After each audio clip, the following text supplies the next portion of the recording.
अस्सलामु अलैकुम वरहमतुल्लाहि वबरकातुह। नाज़रीन, आज की इस वीडियो में मसअला का उन्वान है कि क्या ख़वातीन हज़रात, क्या औरतें ज़ेरे नाफ बाल जो है, नाफ के नीचे और इसी तरह बगल के बाल को रेज़र ब्लेड वग़ैरह से साफ़ कर सकती है या नहीं। शरई नुक्ते नज़र से औरतों के लिए, ख़वातीन हज़रात के लिए ज़ेरे नाफ के नीचे के बाल को, इसी तरह बगल के बालों को रेज़र ब्लेड वग़ैरह से मर्दों की तरह साफ़ कर सकते हैं या नहीं।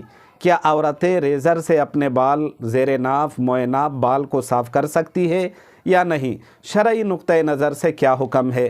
तो आज की इस वीडियो में इस मसले की वजाहत करूँगा, आप वीडियो में बने रहें। मसअला का जवाब ये है कि औरतें रेज़र ब्लेड वग़ैरह मर्दों की तरह अगर उन चीज़ों से, जो चीज़ें मर्दें इस्तेमाल करती है नाफ के नीचे और बगल के बालों को साफ़ करने के लिए, अगर औरतें भी इस्तेमाल करती है तो शरई नुक्ते नज़र से ये मना नहीं है, कर सकती हैं।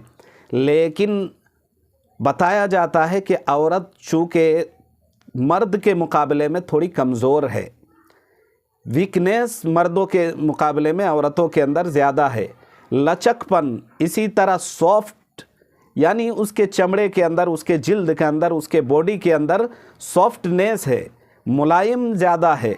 मर्दों के मुकाबले में औरत मुलायम है और मर्द थोड़ा हार्ड और सख्त है। इसलिए हिकमतन औरतें इन चीज़ों को इस्तेमाल ना करें तो अच्छा है।